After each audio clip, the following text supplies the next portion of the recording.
Dale, Diego. Oramos.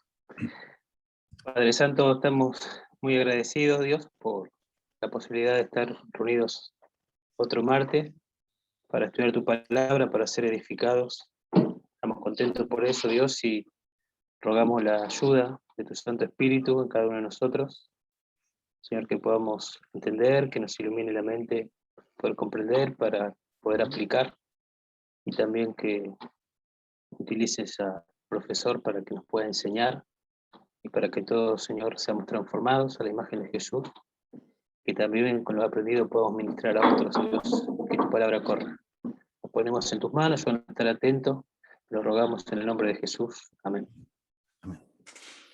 Amén. Bueno, gracias. Bienvenidos a todos, hermanos. Qué hermoso poder tener este tiempo cada semana. A mí me bendice muchísimo. Y confío que esta clase de hoy les va a ser de bendición. Vamos a continuar hablando de enfermedades.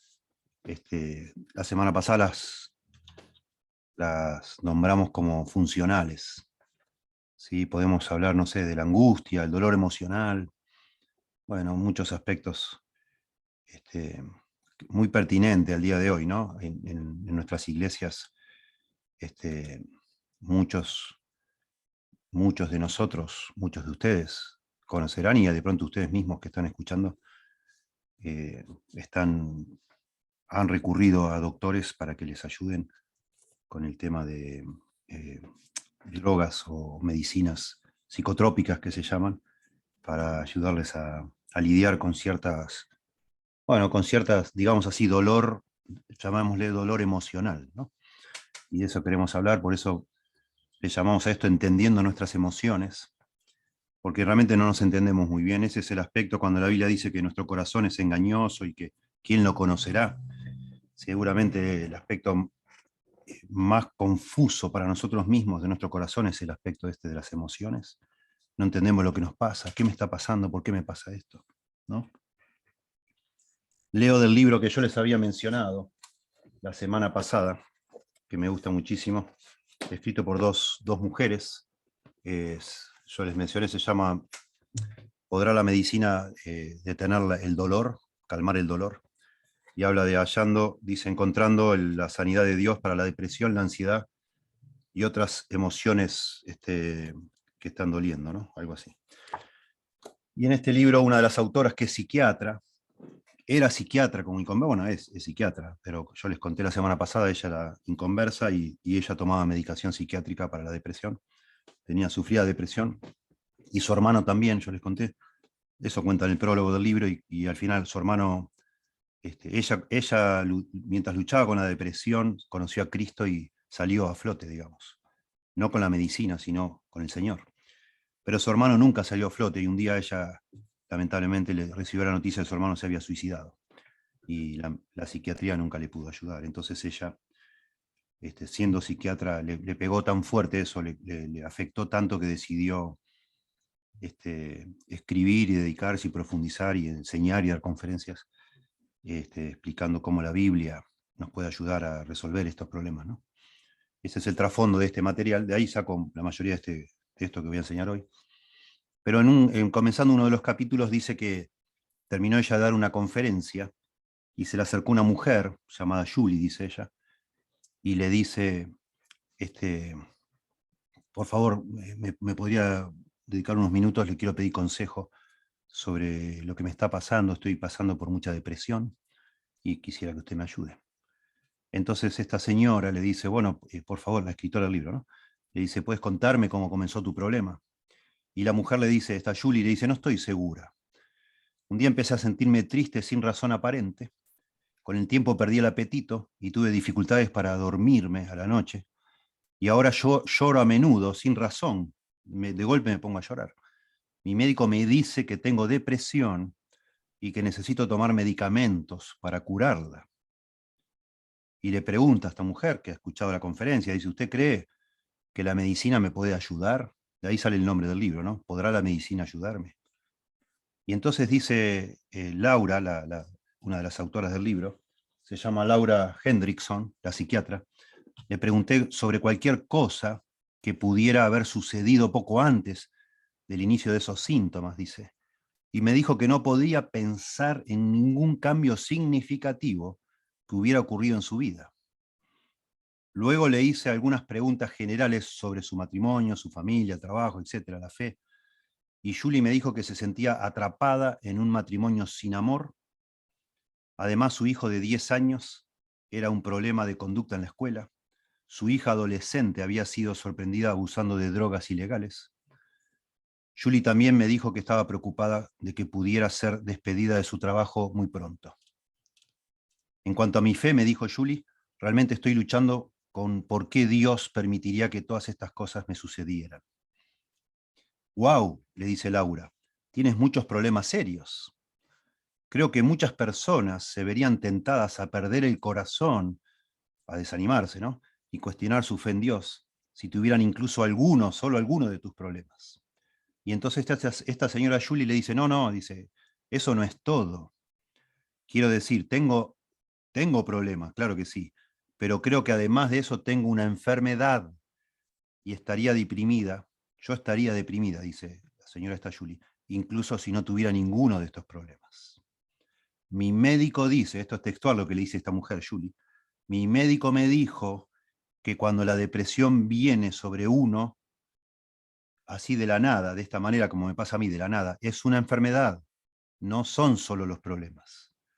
Dijo que cuando esto sucede, significa que necesito medicamentos. Me encanta esta historia para empezar de lo que vamos a ver hoy, porque una vez que veamos toda la clase, espero que me acuerde yo de volver a mencionarla, para que ustedes vean cómo detrás de estos conceptos de esta señora Julie hay un modelo que no representa la Biblia, de cuáles son las causas de nuestros problemas. ¿Sí?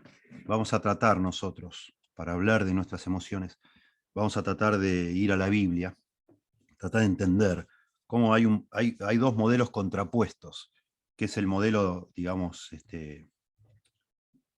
secular y el modelo bíblico, que no son iguales, por supuesto que no, pero no solo no son iguales, son hasta contradictorios.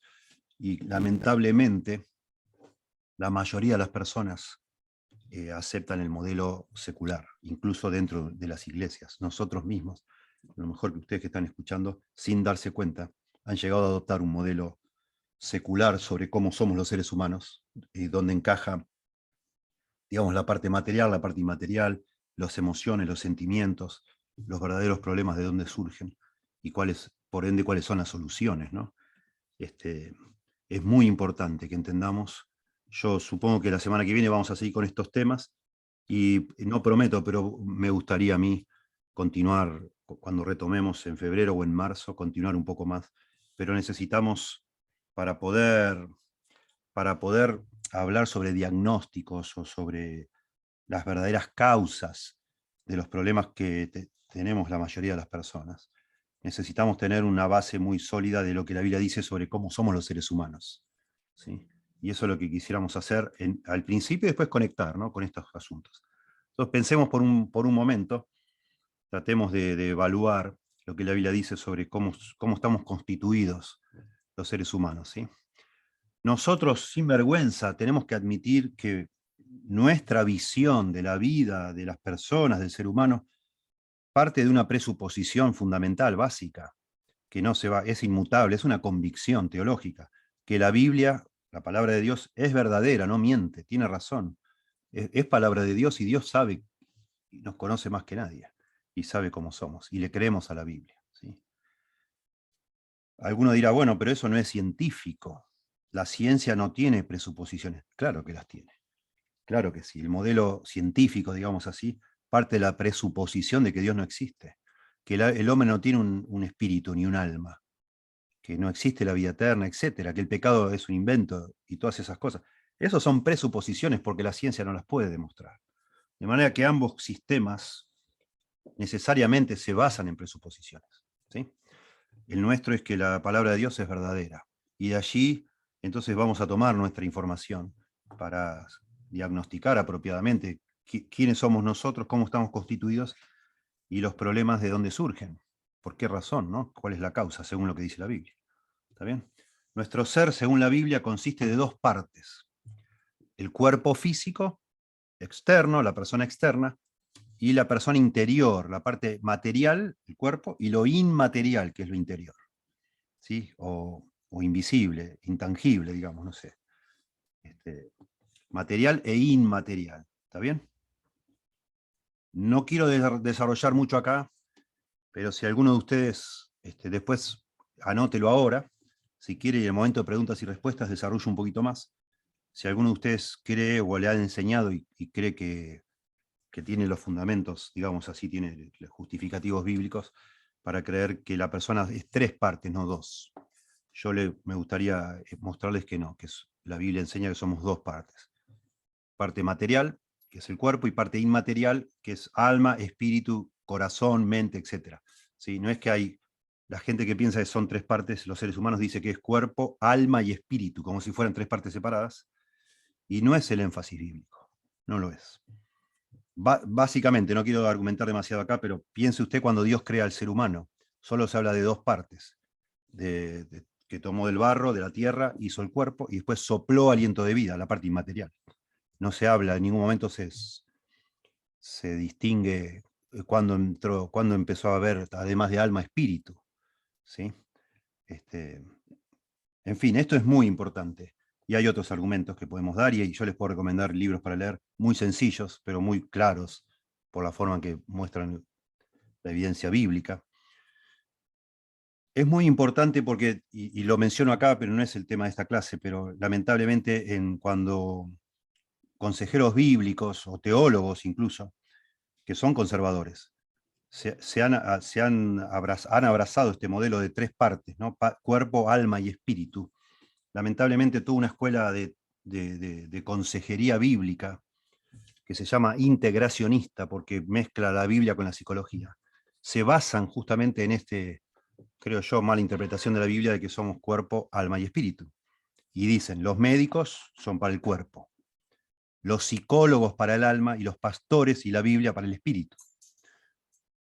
No es la manera apropiada. ¿Sí? Vayan anotando si ustedes quieren, ahora mismo, si alguna duda tienen de esto, después lo hablamos, ¿no? Pero claramente en la Biblia se habla de dos partes, parte material e inmaterial. Muchos pasajes hablan indistintamente del alma como del espíritu. ¿Sí? En algunos pasajes, funciones que se le atribuyen al alma, en otros se le atribuyen al espíritu, etcétera. ¿Sí? Etcétera. No me quiero extender porque nos va a faltar tiempo después para otra información valiosa también. ¿Sí? Entonces, básicamente, tenemos una parte exterior, digamos corporal, tangible, palpable, y una parte impalpable, que sería la parte inmaterial, nuestros pensamientos, nuestras decisiones, nuestras emociones. ¿Sí? Eso sería lo inmaterial, lo interno. La Biblia a veces le llama mente, a veces le llama corazón, pensamientos. ¿Sí? La persona externa es la que todos ven, la que todos conocen, en un sentido es lo que nos distingue, ¿no? El cuerpo físico.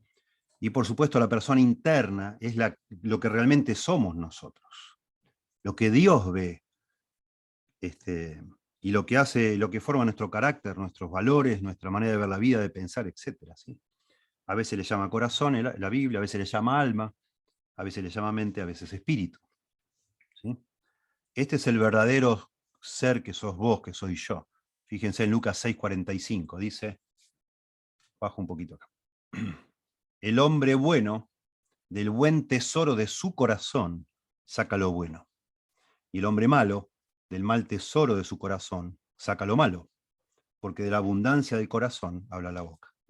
Es decir, lo que define a una persona, en este caso, en este ejemplo de Jesús, es lo que está en su corazón. ¿Sí? Si el corazón es malo, el hombre, le dice acá a Jesús, es malo. Si el corazón es bueno, el hombre es bueno. ¿Sí? Eso es lo que nos define. Es el asiento de nuestros pensamientos, nuestros sentimientos, nuestras decisiones. ¿Sí? Ese es en lo interior, lo inmaterial, ¿verdad? Y es también con lo que interactuamos con Dios, con nuestro ser interior.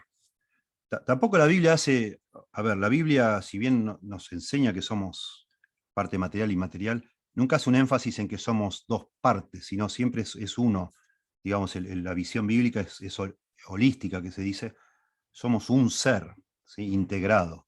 Y vamos a ver hoy que hay una interacción inevitable entre el físico, lo físico, y lo no físico y viceversa, ¿sí?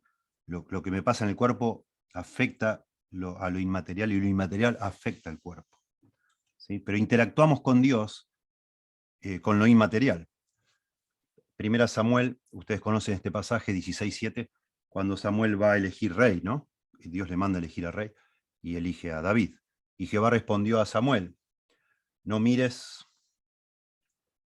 perdón, lo bajé acá, no mires acá está, a su parecer ni a lo grande de su estatura, lo externo, ¿no?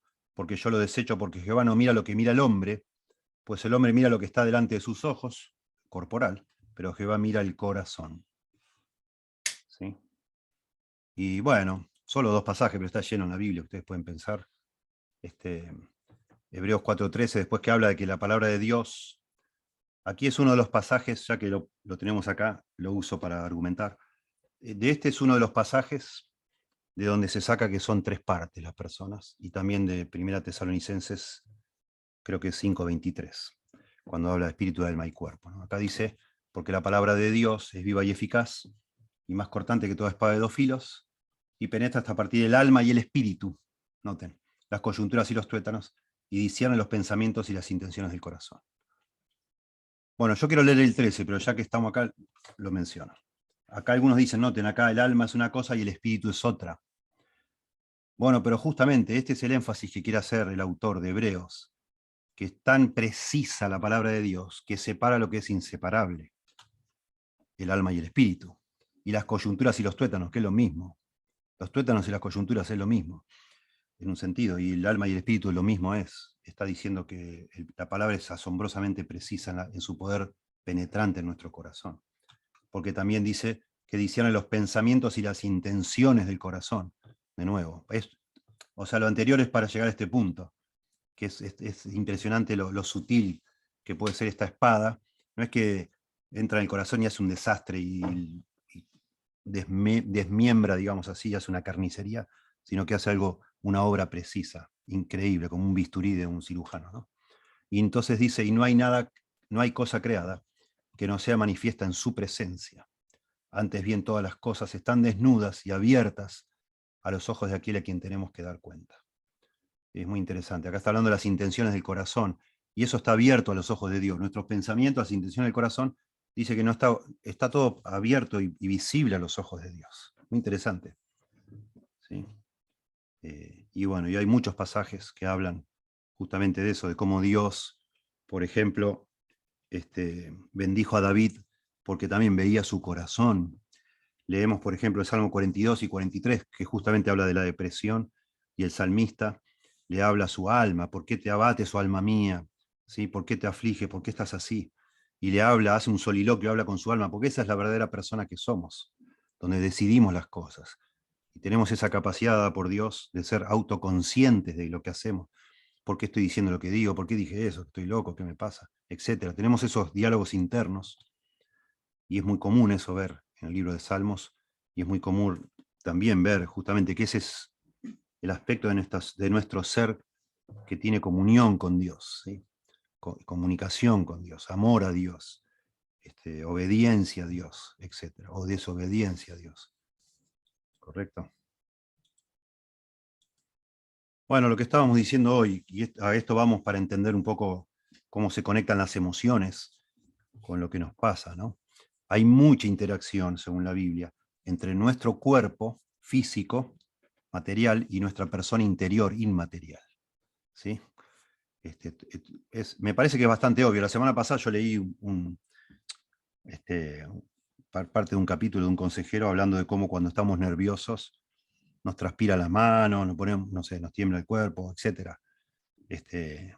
Impresionante, porque es una, digamos, el miedo que me da hablar en público es una construcción que yo me hago, una interpretación de una situación que me produce nervios, me produce miedo, y ese miedo enseguida se manifiesta en forma física. Asombroso eso, porque hay una conexión. Y viceversa, ¿sí? Viceversa, de pronto cosas que me pasan en el ámbito físico enseguida repercuten también en mi ser interior, por ejemplo, si tuviera un dolor cerca del pecho, también mencionamos la semana pasada, o palpitaciones, que de pronto no serían nada malo, pero yo me empiezo a hacer el bocho de que tengo algún problema en el corazón, y eso me puede empezar a producir, por esa misma ansiedad y ese temor, eso que no conozco que me está pasando, me puede empezar a producir efectos en lo inmaterial, de nuevo, por no saber lo que me está pasando, ¿verdad? Nuestro cuerpo puede influir en nuestra persona interior, y nuestra persona interior influye en nuestro cuerpo, para ambos lados, ¿sí? Es muy importante eso entender. Cuando después vamos a hablar de estas enfermedades, entre comillas enfermedades, que aparentemente se están alojando no en la parte física, sino en la parte inmaterial, ¿sí? Parecen ser enfermedades y están conectadas justamente con las características de una enfermedad, porque tienen síntomas físicos, porque hay una interacción, otra vez, entre lo inmaterial con lo material, ¿verdad? La Biblia enseña claramente que nuestra persona interior, que es invisible a los ojos, no nuestro cerebro es visible, nosotros no lo vemos porque tenemos un cráneo, pero por supuesto un cirujano lo vería, ¿no? Es algo, es material, el cerebro es material. Mi mamá le gustaba mucho hacer bocaditos de seso, compraba y es algo obvio, es un asunto, es algo material, ¿verdad? Pero bueno, la Biblia enseña, entonces, retomando, que nuestra persona interior es la fuente de nuestros pensamientos e intenciones. Recién leímos ahí en Hebreos 4:12 que discierne los pensamientos y las intenciones del corazón. De ahí sale, de la parte, bueno, corazón se le dice no al órgano, en la Biblia, no al órgano físico, sino es una palabra que engloba todo, justamente todo el ser interior de una persona, es el corazón. De ahí salen los pensamientos, de ahí salen las intenciones, ¿sí? Nuestras emociones también, dice Romanos 9:2, que tengo gran tristeza y continuo dolor en mi corazón. Allí es donde está la tristeza y el dolor, en su corazón, en su ser interior, ¿sí? Entonces tenemos los pensamientos, las intenciones, las emociones están en el corazón, ¿sí? Y también nuestras decisiones. Mateo 15:18 dice, porque lo que sale de la boca del corazón sale, y esto contamina al hombre. Porque del corazón, dice Jesús, salen los malos pensamientos, los homicidios, decisión, los adulterios, decisión, las fornicaciones, decisiones, los hurtos, decisiones, los falsos testimonios, las blasfemias. Estas cosas son las que contaminan al hombre, etc. ¿Sí? Solo para mostrar de nuevo, fíjense la frase esta, de la parte interior llamada corazón salen los pensamientos, las intenciones, las motivaciones, si queremos en lugar de intenciones, las motivaciones, las emociones y las decisiones que hacemos. Todas surgen de nuestro ser interior. Que, de nuevo, después cuando hablemos del modelo científico, digamos, que son imposibles de medir con aparatos. Son imposibles de medir. No hay un detector de mis motivaciones, no existe, ¿sí? Es algo inmaterial, invisible a los ojos y a los aparatos, por lo menos hasta ahora que se sabe y que se conocen, ¿sí? Esto es muy, muy importante esto. Y de nuevo, la Biblia usa distintos nombres para hablar de este ser interior. El más usado quizás sea corazón, ¿sí? Sobre toda cosa guardada, dice, guarda tu corazón porque de él mana la vida. Es el centro de nuestro ser, ¿sí? Le llama a veces pensamientos, a veces le llama el alma, a veces le llama el espíritu. Es muy interesante. Por ejemplo, cuando allá fíjense, pero vamos a buscarlo acá nomás. Deuteronomio, capítulo 6, verso 4 dice, oye Israel, Jehová nuestro Dios, Jehová uno es, y amarás a Jehová tu Dios de todo tu corazón y de toda tu alma y con todas tus fuerzas. Qué interesante, ¿y por qué no menciona el espíritu acá? Siendo que es el gran mandamiento, el más importante de todos, y supuestamente en esta construcción falsa, yo creo de nuevo, de cuerpo, alma y espíritu, supuestamente con el cuerpo interactuamos con el mundo físico, los objetos, etcétera, que es el que atiende el médico, con el alma interactuamos entre nosotros, en esa idea, entre las personas, y con el espíritu interactuamos con Dios, dicen ellos. Y acá está hablando del mandamiento más importante de todos, que tiene que ver con nuestro amor a Dios, y no menciona el espíritu. Habla del corazón, del alma y las fuerzas. pero también acá nos ayuda a ver que no necesariamente, acá, si vamos a hacer, digamos así, una distinción precisa, no necesariamente el corazón es distinta del alma y es distinta de las fuerzas, y además es distinta del espíritu. No necesariamente, no sé si lo pueden ver. Está hablando de la parte inmaterial, ¿sí? Corazón, alma y fuerzas. Interesante cuando vamos, déjeme ver, creo que es en Marcos, déjeme ver si lo agarramos acá. Marcos 12:30 dice el Señor, noten acá, cómo lo reinterpreta el Señor o lo cambia, se ve que no es tan importante, dice, y amarás al Señor tu Dios con todo tu corazón y con toda tu alma y con toda tu mente y con todas tus fuerzas. Le agrega mente el Señor a las palabras de Deuteronomio, que eran corazón, alma y fuerzas, y ahora le agrega mente. Es decir, de nuevo, cuidado con esto de agregar partes, ¿verdad? Mucho cuidado. Pero bueno, un interesante texto para decir, de nuevo, o para mostrar que la Biblia a veces usa indistintamente la palabra corazón, la palabra alma, la palabra mente, ¿sí? A veces la palabra espíritu, para hablar de nuestro ser inmaterial, de nuestro ser interior. ¿Sí? Si lo viéramos en forma de gráfico, podríamos mencionar esto, miren. Nuestra persona interior la dibujo con un corazón, simbólico obviamente, porque es inmaterial. Con eso interactuamos, bueno, acá se me le agrandé la letra, no importa. Interactúa con Dios, ¿sí? El corazón interactúa con Dios.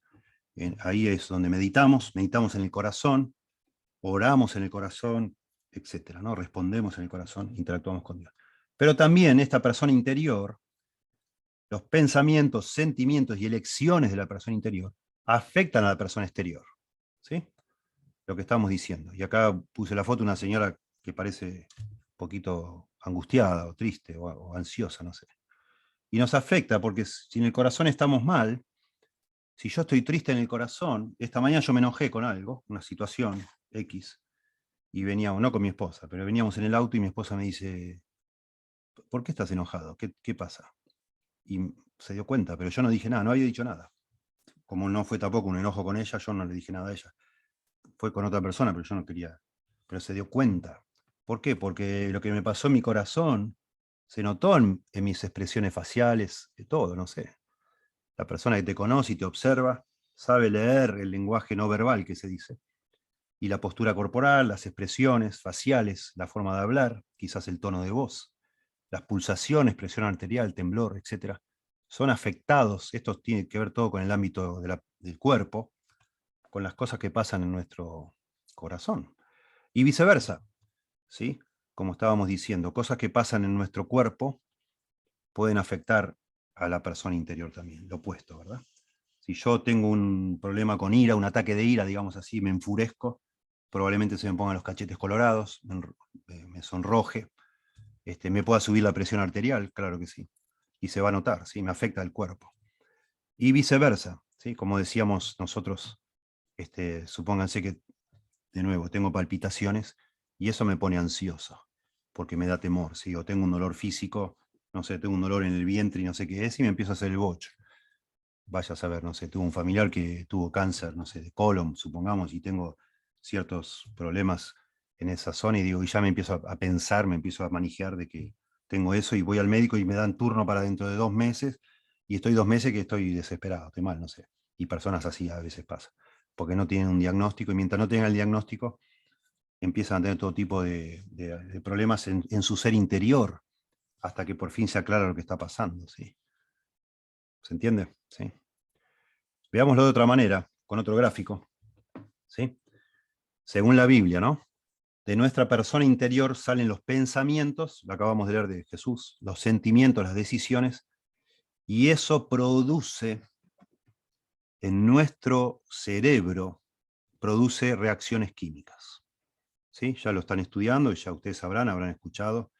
Por ejemplo, las endorfinas son ciertas hormonas que se producen en el cerebro cuando estamos enamorados, por ejemplo, cuando nos sentimos felices. Y notablemente, entre paréntesis, notablemente, la neurociencia que estudia estas cosas han descubierto, por ejemplo, que una persona que se siente bendecida, digamos así, que tiene muchos amigos, o no sé, siente que su marido la ama y está tranquila, esa sensación de paz, que en el cerebro se detecta justamente por las endorfinas, es casi idéntica a la que pasa en el cerebro de una persona cuando come chocolate. No sé si sabían eso. Interesante. Y eso explica por qué a algunos de ustedes les gusta tanto el chocolate. Claro, produce una sensación, cierta sensación de calma, etc. Cuando nosotros, ejemplo también, cuando nosotros tenemos hambre, algunas personas se ponen muy fastidiosas. A algunas personas a mí me da sueño cuando tengo hambre, mucho sueño. Y como y se me va el sueño, a veces. A veces me da más sueño. Pero hay personas que cuando tienen hambre se ponen muy irritables, muy. Y viceversa. La sensación de saciedad, tenemos terminaciones nerviosas en las paredes del estómago, y cuando el estómago, cuando está satisfecho, eso enseguida envía mensajes al cerebro y da la sensación de satisfacción también, de llenura, cuando decimos no estoy satisfecho, y lo vemos con un bebé es muy lindo. Cuando un bebé termina de ser amamantado, que parece que está borracho, ¿no? Que parece que está en el limbo, no sé, una cara de placer pone. Bueno, eso es en el cerebro empiezan a suceder cosas, ¿sí? Y bueno, lo mismo, sentimos culpa, algo pasa en el cerebro, y etcétera, ¿no? La ira, etcétera. Hay reacciones químicas que se pueden medir cada vez más, ¿sí? Se ve lo de las endorfinas, se puede ver y detectar el tema de la dopamina, que eso hoy se usa muchísimo en esas investigaciones para tratar de desentrañar el tema de las adicciones. Una persona es adicta a algo, realmente lo que produce adicción, la adrenalina produce adicción, que a veces es una hormona también que se segrega en nuestro cuerpo cuando estamos en situaciones de peligro, de riesgo. Y hay gente que es adicta a ese tipo de cosas, a la velocidad, etcétera, a las alturas, etcétera. Pero muchas otras adicciones tienen que ver con la dopamina también, que es una reacción química en el cerebro, ¿sí? Y estas reacciones químicas que se producen en el cerebro, de alguna manera entonces moderan o median también cosas que suceden en nuestro cuerpo, expresiones faciales, el habla, la postura corporal, las respuestas físicas. Por ejemplo, la cara de un bebé cuando está satisfecho, ¿no? Después de haber comido lo suficiente, ¿no?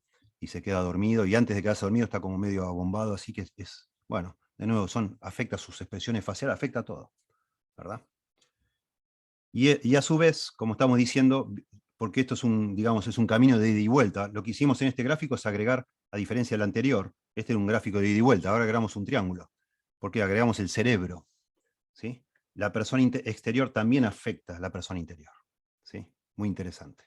Pero es muy importante entender esto, porque noten ahora, esto es lo que según la visión bíblica, este es el cuadro según la visión bíblica, y este es el cuadro según la visión científica, digamos así, o secular, científica secular, o materialista se le llama, ¿sí?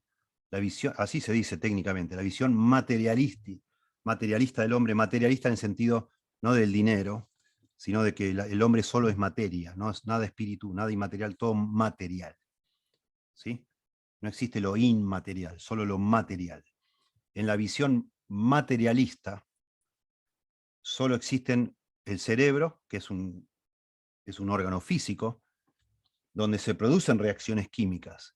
Y esas reacciones químicas son las que producen los pensamientos, los sentimientos, las decisiones, ¿sí? Que afectan obviamente a la persona exterior, como decimos, expresiones faciales, etc. Y viceversa. Por supuesto, esta visión también admite el camino de ida y vuelta. Lo que saca es la presencia de un alma, de una conciencia, ¿sí? Como algo que existe y al cual nosotros, de alguna manera, termina siendo la que conduce nuestra vida. En la visión materialista no es así. La química, en definitiva, es la que conduce nuestra vida, ¿sí? Muy importante entender esto, ¿sí? No sé si ustedes, no sé el trasfondo de cada uno de ustedes en cuanto a formación, ¿no? Pero es muy común hablar de esto, la visión materialista del hombre, ¿sí? Muy importante entender lo siguiente, miren, en la visión bíblica, que incluye la persona interior que no se puede detectar otra vez por la ciencia, sí existen reacciones químicas en el cerebro, están y son medibles, ¿sí?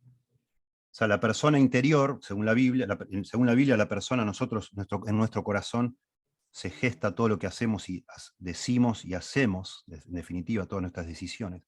Y eso produce reacciones químicas en el cerebro. Y esas reacciones químicas afectan, por medio de toda la sinapsis nerviosa, la intercomunicación, afectan reacciones físicas, transpiración en las manos, en la frente, etcétera, ¿no? Lo que sea. ¿Está bien?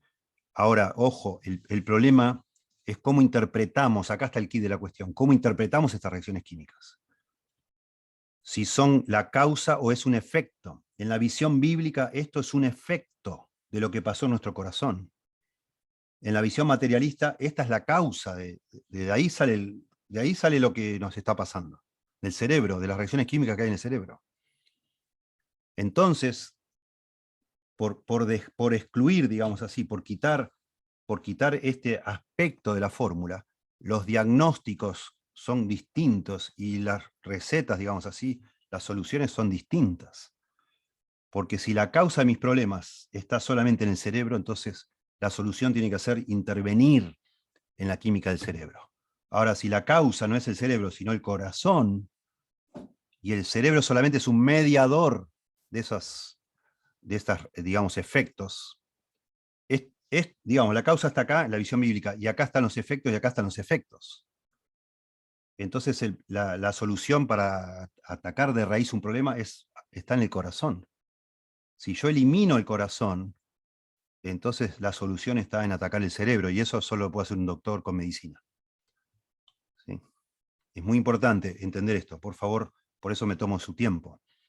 De ninguna manera, cuando lleguemos a ciertas conclusiones, decir cosas que podamos decir o que algún día más adelante digamos, o que alguien te diga, de ninguna manera eso significa que estamos minimizando lo que a vos te pasa, la angustia que vos tenés, la depresión, la tristeza, etc.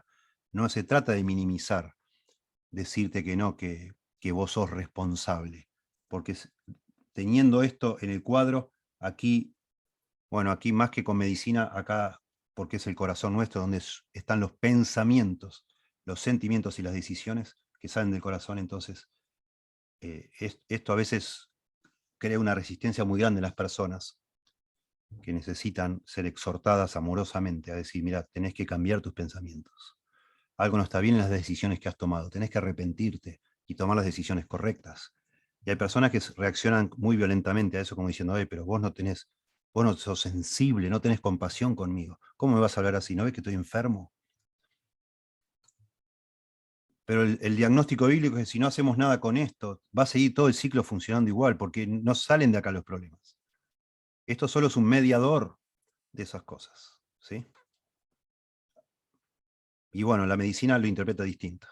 Y entonces la visión de la medicina es que todo lo que te está pasando a vos en estos sentimientos negativos, emociones de angustia, de tristeza, son enfermedades, porque son temas que no tienen que ver con las cosas que vos haces, las decisiones que tomás, sino es un desbalance químico en tu cerebro que tenemos que mejorar con medicina química. ¿Se entiende? El fenómeno está, o sea, en las dos, antes de pasar a lo que sigue, con ejemplos les voy a dar de otros aspectos. En las dos visiones, tanto la bíblica como la materialista, se pueden medir en ambos casos los impulsos en el cerebro, se miden, se descubren, sí que hay reacciones químicas en el cerebro, sí las hay. ¿Sí? El tema es la interpretación. Miren, les voy a dar, bueno, dos ejemplos. Uno de muy antiguo. En la antigüedad, las personas creían que el viento lo producían los árboles. El viento lo producían los árboles. ¿Por qué? Porque observaban. Cada vez que había viento, los árboles se movían. Entonces dijeron, bueno, los árboles que son seres vivos, y todos se daban cuenta que es así, porque van creciendo, es obvio, es un ser vivo, no es como una roca que siempre está igual. Como el árbol es un ser vivo, de pronto tiene la capacidad de moverse, y con ese movimiento, como un abanico, produce el viento. Y así muchos antiguos creyeron que los árboles producían el viento. No tenían el conocimiento para evaluar de que el viento se sucede cuando hay zonas de mayor presión y otras de menor presión, y eso hace que se mueva, grandes masas de aire se muevan de un lado al otro para equiparar la presión, digamos, ¿no? Bueno, ¿qué pasó? confundían el efecto con la causa. ¿Por qué? El viento es el que mueve los árboles. El movimiento de los árboles es un efecto que produce el viento. Pero ellos, como a la simple vista parecía al revés, porque conectaron. Y entonces parecía que el movimiento de los árboles era la causa, no el efecto. ¿Sí? Lo mismo pasó en la historia de la física. Aristóteles enseñó otro ejemplo. Y no estoy mal gastando el tiempo con esto, porque fíjense, porque estamos hablando de la ciencia acá. Y me parece muy interesante cuando uno estudia la historia de la ciencia, uno ve que a lo largo de la historia se han equivocado no una, sino un montón de veces los científicos, y han ido perfeccionando los modelos de interpretación. Y al día de hoy, y siempre, digamos, en distintos periodos de la historia, la ciencia creyó que ya había descubierto todo lo que había por descubrir. Y no fue el caso. Cada tanto apareció alguien que dijo, no, estamos equivocados, muchachos. Esto está mal interpretado y por culpa de esto no hemos podido resolver todos estos problemas. Y propusieron una nueva solución que al principio fue resistida y al final eso permitió avanzar. Bueno, esto sucede con la física. Sobre todo, uno de los grandes enigmas de la física de la antigüedad era lo que se llamaba la mecánica celeste, es decir, el movimiento de los planetas. ¿Cómo puede ser que los planetas no se choquen? ¿Cómo puede ser que no se vayan quedando sin energía y las órbitas se van haciendo cada vez más chiquititas hasta que chocan con la Tierra? ¿Cómo puede ser? Que no. Bueno, todo el modelo antiguo de la ciencia se basó principalmente en las ideas de Aristóteles. Y Aristóteles dijo lo siguiente, escuchen esto, mirando, ¿no?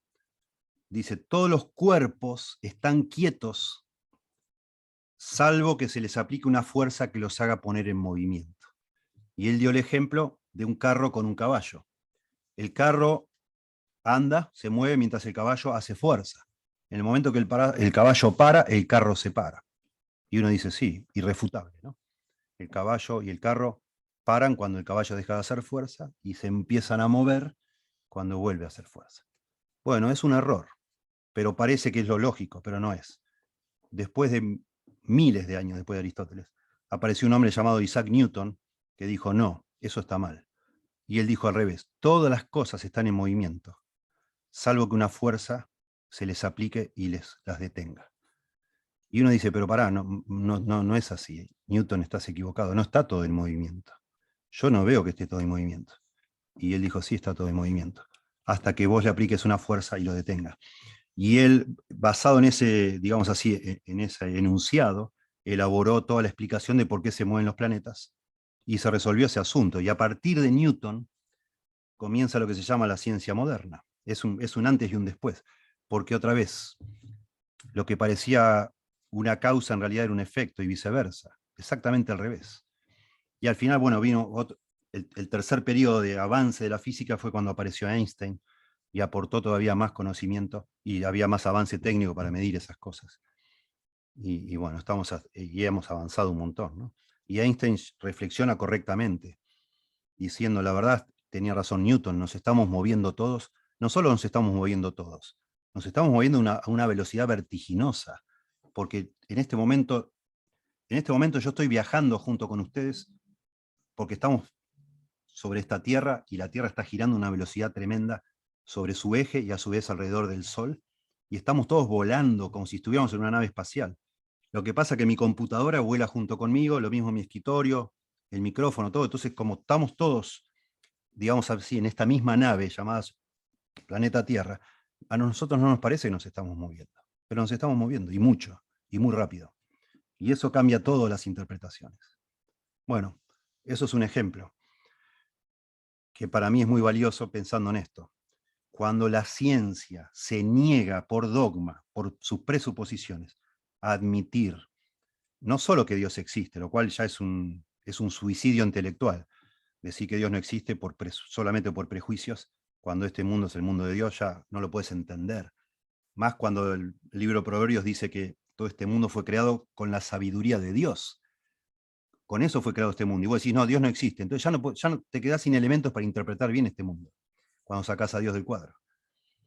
Pero también saca del cuadro lo que la Biblia dice que es nuestro ser interior, que tiene alma, tiene espíritu, por decir, tiene corazón, tiene mente. en el sentido no mente, la ciencia habla de mente como si fuera el cerebro, en el sentido otra vez, un lugar inmaterial donde se comanda todo lo que hacemos, pensamos y decimos. Al sacar eso del cuadro, bueno, por más ciencia que sea y por más avances que haya en muchos otros aspectos, en este particular aspecto de la ciencia se está errando. Hasta que algún día, no sé, lo veremos en el cielo o quizás algún día aparezca un Einstein o un Newton que diga, no, muchachos, toda nuestra interpretación del ser humano es un error enorme porque hemos dejado de lado este aspecto inmaterial por nuestra soberbia de creer que si yo no lo puedo medir, no existe. Y por los prejuicios, ¿no?, que tienen contra Dios. ¿Sí? Bueno, solo para aclarar eso, yo siento que de nuevo, como dije la semana pasada, siento que en estos temas, en el mundo evangélico, tenemos que persuadir a muchas personas porque no están convencidas. Y a pesar de todo lo que yo diga hoy, lo que dije antes, lo que se pueda leer y todo, muchas personas van a seguir abrazando el modelo no bíblico. Y eso trae sus consecuencias. ¿Sí? Entonces la pregunta es, acuérdense de la historia de esta mujer que leí al principio de Julieta. ¿Está enferma esa mujer? ¿Realmente tiene una enfermedad? ¿La persona que está deprimida tiene una enfermedad o no es una enfermedad? ¿Sí? ¿La angustia, la tristeza es una enfermedad? ¿La ira es una enfermedad? ¿Sí? ¿Son enfermedades realmente? ¿Las adicciones son enfermedades? Bueno, en la visión materialista, como dijimos, un cerebro sano, un cerebro que está sano, está funcionando bien, la química está bien, todo está en orden, produce sentimientos felices, pensamientos agradables, buen comportamiento. Pero si el cerebro empieza a funcionar mal, o sea, funciona mal, empieza a descomponerse, como un auto que, no sé, le falla el carburador, digamos, entonces los sentimientos, pensamientos y comportamientos son negativos. ¿Sí? Es decir, el problema está en el funcionamiento del cerebro. Sería la interpretación materialista. ¿Sí? En cambio, la interpretación bíblica de todo este asunto sería que el dolor emocional, según la perspectiva bíblica, ¿verdad? El dolor emocional es un signo de que algo anda mal en la persona interior. ¿Sí? La causa está acá. Esto solamente es un efecto. ¿Sí? Cuando yo tengo una angustia muy grande, estoy luchando mucho con la ansiedad, algo no está bien en mi ser interior. Algo no está bien en mis conceptos de Dios, en mi relación con Dios, en mi interpretación de los asuntos que me pasan. No lo estoy manejando como Dios quiere. Y me está produciendo este problema emocional, digámoslo. ¿Sí? Es un signo de que algo anda mal. No es una enfermedad. No es una enfermedad. Al contrario, nuestros sentimientos funcionan bien, porque están haciendo justamente lo que Dios quiso que hagan, lo que Dios diseñó para que hagan, que es indicarme que algo está mal en mi corazón. Si sobre toda cosa guardada debo guardar mi corazón, porque de él mana la vida, pero mi corazón es algo inmaterial, es algo invisible que yo no puedo verlo con claridad, ni lo puede detectar la ciencia. Entonces Dios, en su sabiduría, nos dejó un sistema de sensores, digamos así, para que se pueda uno descubrir que algo no está bien en ese corazón tan insondable. Y esas son las emociones. Cuando mis emociones no andan bien, o sea, no andan bien en el sentido que hacen lo que tienen que hacer. Cuando mis emociones no son las que a mí me gustan, cuando son desagradables, cuando son molestas y me producen dolor, es porque algo está mal en mi ser interior. Eso es lo que es. No la química del cerebro. Está funcionando bien la química del cerebro, porque produce justamente esas sustancias químicas que son desagradables, pero que tienen que ser producidas justamente para que vos y yo detectemos que algo no está bien, ¿sí? Esas emociones nos están mostrando que tenemos un problema, ¿sí? Eso es lo que es. Imagínate que vos tenés un dolor estomacal, un dolor abdominal en el bajo vientre, digamos, tenés un dolor abdominal, y imagínate, vos no lo sabés, pero imagínate que lo que tenés es apendicitis. Pero vos no vas al médico a que te hagan ver si tenés apendicitis, sino que tomás calmantes para que no te duela más. Lo que estás haciendo no es solucionar el problema.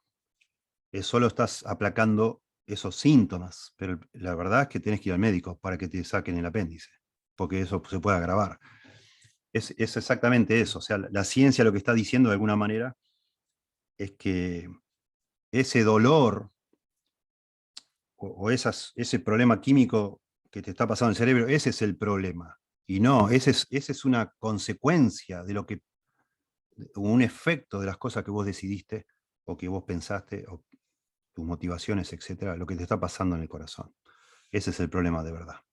Y afectar o atacar el cerebro es lo mismo que tomar calmantes y no resolver el problema, o lo mismo, como dijimos la semana pasada, romper las luces del tablero de tu auto que te indican que tenés que ponerle aceite, pero vos no le pones aceite, porque el problema para vos es el sensor y querés que el sensor ya no te moleste. Entonces, no sé, tomás alcohol, tomás medicamentos, aplacás toda esa angustia, aplacás la ansiedad, te sedás, te tranquilizás, pero no atacás nunca el verdadero causa de esos problemas, sino solamente los síntomas, ¿sí?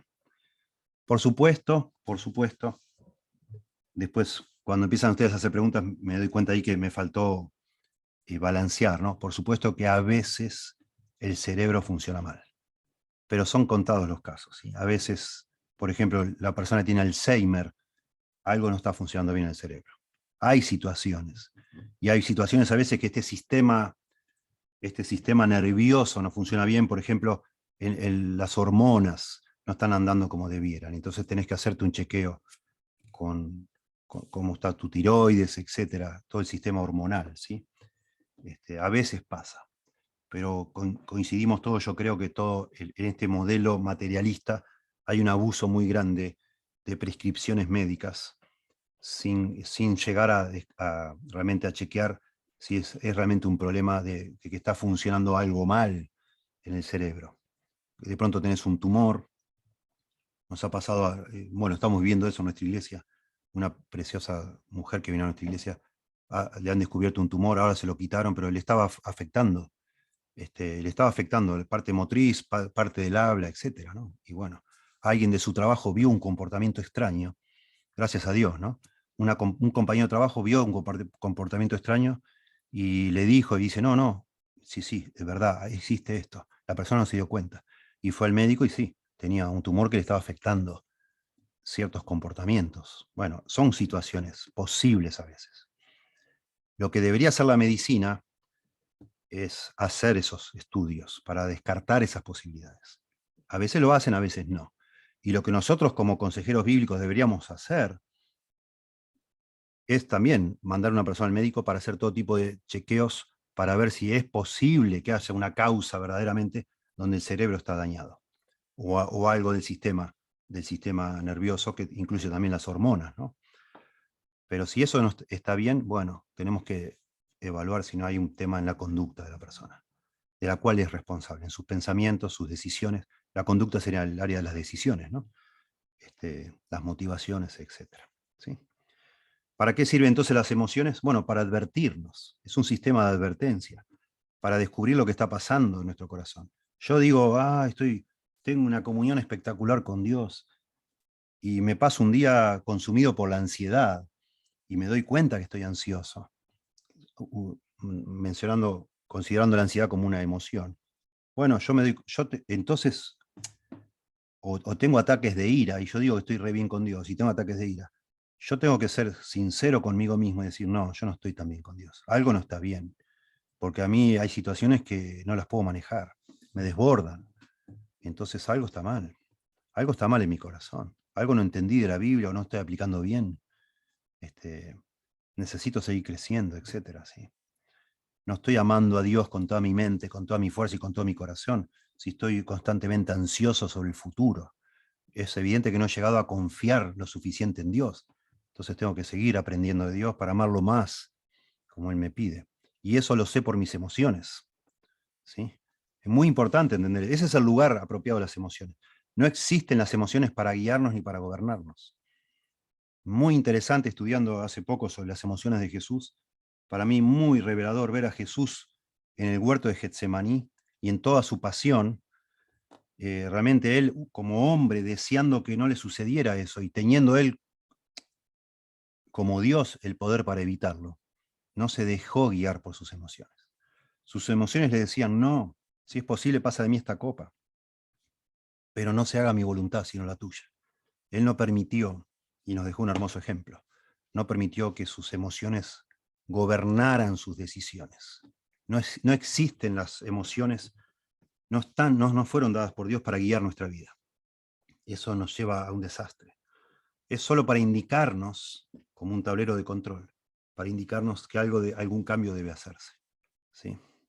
Tampoco existen para que las amortigüemos o las ignoremos, rompiendo la luz o sedándonos, ¿no? Tomando medicación para no pensar, para poder dormir, para no despertarnos de noche. Si yo me despierto de noche por la ansiedad y no puedo dormir por la ansiedad, algo no está bien en mi corazón. Y si yo me apresuro, porque es de venta libre en nuestro país, a tomar ansiolíticos para poder dormir bien, probablemente lo que logre es que continúe el resto de mi vida sin arreglar problemas de mi corazón, porque ya no me molesta más este tema y duermo lo más tranquilo, pero no estoy bien, algo no está bien. ¿Sí? Y la emoción me estaba advirtiendo y yo no la quise oír. ¿Sí? No la quise oír y eso está mal. ¿Sí? Las emociones nos ayudan a entender qué es lo que está pasando dentro nuestro. ¿Sí? Las emociones hay que escucharlas. O sea, hay que dejar que nos hablen de esa forma, haciéndonos sentir mal, haciéndonos sentir incómodos, ¿sí? De distintas maneras, ¿sí? Con tristeza, con ansiedad, con ira, ¿sí? Con amargura, etc. Y eso nos debe llevar entonces a tomar cartas en el asunto, digamos, como decimos, ¿sí? A agarrar el toro por las astas. Claro, si esas mismas emociones han llegado al punto de debilitarme, que siento que no tengo fuerzas para actuar, bueno, ojo también, porque están todas las condiciones dadas para que todo eso se transforme en un círculo vicioso, porque por causa de que no tengo energía, porque las emociones me están drenando las energías, no atiendo lo que debo atender y más se agrava el problema, y más se agrava, y más se agrava. Y ya siento como que tengo una enfermedad incurable, ¿no? Bueno, en esos casos necesitamos que alguien nos ayude, pero alguien que tenga una visión clara de lo que le dice la Biblia, que nos ayude a hacer lo que debemos hacer, según Dios nos manda. ¿Sí? Y por supuesto, el gran consejero, el gran ayudador de nosotros es el Espíritu Santo. ¿Sí? Y está allí para ayudarnos, para darnos las fuerzas que no tenemos, etc. ¿Sí? Bueno, importancia de todo este asunto, ¿no? Que estamos diciendo. La importancia de ver el cuadro de esta manera, ¿no? Como estamos diciendo, de entender la visión bíblica e incluir en la ecuación, digamos así, nuestra persona inmaterial. El entender que somos espíritu y cuerpo, no solo cuerpo. ¿Sí? Nos ayuda de nuevo a diagnosticar apropiadamente y a buscar soluciones reales. ¿Sí? Cualquier solución que deje afuera lo espiritual no será una verdadera solución. Porque sí somos espirituales. Y de ahí mana la vida. Ese es nuestro verdadero ser. Lo espiritual, no lo físico, sino la parte inmaterial. Tremendo que nosotros cristianos ciegamente digamos así, nos dejemos caer, nos caigamos en los brazos de la medicina secular, pretendiendo que ellos nos pueden arreglar todos estos asuntos, que dejan afuera lo espiritual. Y de esa manera entonces dejan afuera lo que realmente nosotros somos. Y no arreglamos nuestros asuntos. Tremendo. Si todo es por la química, los desbalances químicos en el cerebro, entonces no somos culpables de lo que hacemos. La enfermedad es el problema, no yo, no mis decisiones, no mis pensamientos, no mis motivaciones, sino es una enfermedad, algo que se desbalanceó. Y entonces, fíjense ustedes, si la enfermedad es el problema, yo no soy culpable de nada. Y si no soy culpable, yo no necesito un salvador, ni lo voy a buscar. ¿Sí? Y eso es un problema. Si ya somos cristianos, porque algún día reconocimos que necesitamos un salvador, pero en la mitad de nuestro camino, por no saber manejar bíblicamente nuestros problemas, hemos caído en la trampa de este modelo materialista de enfermedad, digamos. Bueno, sin querer llegamos a un punto que también parece que ya no necesitamos más un salvador, porque no tenemos que hacernos cargo de nada, porque no es culpa nuestra, es culpa de la química. Y el salvador pasa a ser la química de los antidepresivos, no sé, de la medicina, de los medicamentos. ¿Sí? Un problema, ¿no? Tremendo. De nuevo, en forma de gráfico. ¿Sí? Según la Biblia, el diagnóstico bíblico, perdón, el corazón es el que piensa y decide. ¿Sí? Eso, por supuesto, produce pensamientos que son registrados en el cerebro. ¿Sí? ¿Está bien? Probablemente el corazón, bíblicamente, no sabemos dónde se aloja. De pronto no tiene ni un lugar donde se aloja. Pero no es el corazón de carne, probablemente sea en el cerebro eso. No sé, donde pensamos es en el cerebro. Pero de nuevo, como algo aparte de la parte material del cerebro, que sería la materia gris, ¿no? Eso es material. Bueno, esta parte inmaterial es la que piensa y decide, que a su vez registra cambios químicos, reacciones, pulsos eléctricos, porque un electroencefalograma lo que mide son pulsos eléctricos en el cerebro, ¿no? Mientras pensamos. Y cuando estamos dormidos, hasta los relojes hoy en día inteligentes saben en qué momento estamos durmiendo profundamente y en qué momentos no, porque pueden medir actividad cerebral, digamos así, la actividad eléctrica dentro de nuestro ser. Impresionante. ¿Sí? Y esos, bueno, queda de alguna manera esos pensamientos, decisiones, etcétera, son registrados en el cerebro, ¿sí? Y otros responden a estos pensamientos y decisiones, ¿sí? O sea, los pensamientos y decisiones afectan a otros, terminan afectando a otros, ¿sí? Y en esa interacción nuestra con otros, y aún con nosotros mismos, con las situaciones, etcétera, somos responsables, ¿sí? De esas interpretaciones y las decisiones que tomamos de acuerdo a ellas, somos responsables. Y entonces, si somos responsables, somos culpables delante de un Dios santo, si esas decisiones que hemos tomado basadas en nuestros pensamientos fueron las que Dios no quería o no indicaba. Si son contrarias a lo que Dios ha revelado, somos culpables. Y si somos culpables, entonces necesitamos perdón, necesitamos la cruz de Cristo. ¿Sí? En el diagnóstico bíblico así es. Y es la manera, gracias a Dios, que tenemos ese recurso de nosotros resolver muchos de nuestros problemas, de esta responsabilidad que tenemos hacia muchas de nuestras decisiones erradas que hemos tomado. Podemos arrepentirnos, tenemos la cruz de Cristo, tenemos el perdón de pecados y tenemos la posibilidad siempre de volver a hacerlo de nuevo mejor, como debe ser. Arrepintiéndonos, abandonando, el que encubre sus pecados no prosperará, mas el que los confiese y se aparta alcanzará misericordia. Los confesamos, nos arrepentimos, nos apartamos y hacemos lo que es correcto y nuestros sentimientos van a cambiar. Lo vimos la semana pasada. Dios le dice a Caín, ¿por qué ha decaído tu semblante? ¿Y por qué te has enardecido? ¿Por qué te has puesto así ya que ha decaído tu semblante? Si hicieres bien, no serás enaltecido, dice. Claro que sí. ¿Sí? El diagnóstico materialista no es lo mismo. Tenemos pensamientos negativos y dañinos por causa de un desbalance químico o por genes defectuosos, un problema genético. ¿Sí? Ponele, mi padre era alcohólico, entonces yo soy alcohólico y tengo ese problema y no me voy a curar nunca, es una enfermedad, etc. ¿no? Y entonces actuamos guiados por esos pensamientos. Hay un libro muy famoso de esta visión materialista, me acordé ahora, que se llama El gen egoísta. El gen egoísta. Tremendo. Como si fuera un problema genético, ¿no? Estas decisiones morales que tomamos. Todo químico o genético, ¿sí? Pero lo genético de alguna manera tiene que ver con lo químico. Tengo una predisposición a tomar alcohol porque mi padre tomaba alcohol, entonces mis células nacen ya con esa sed de alcohol, digamos así, ¿no? Lo cual puede ser, no lo niego, pero la decisión de tomar alcohol es una decisión responsable, de la cual de pronto sí puede pasar que si yo soy padre y nieto de alcohólicos, puede pasar que en mi caso sea una debilidad con la cual tengo que luchar más que otra persona que no tiene ese problema. Pero la decisión de tomar o no tomar la tomo yo en mi corazón, según el modelo bíblico. Según el modelo materialista, no. Es la química que me hizo hacerlo, ¿no? Y entonces actuamos guiados por esos pensamientos, pero no somos responsables. No lo podía yo resistir porque no hay un ente, no hay un mando de control en mi ser llamado alma o conciencia, no existe eso, ¿sí?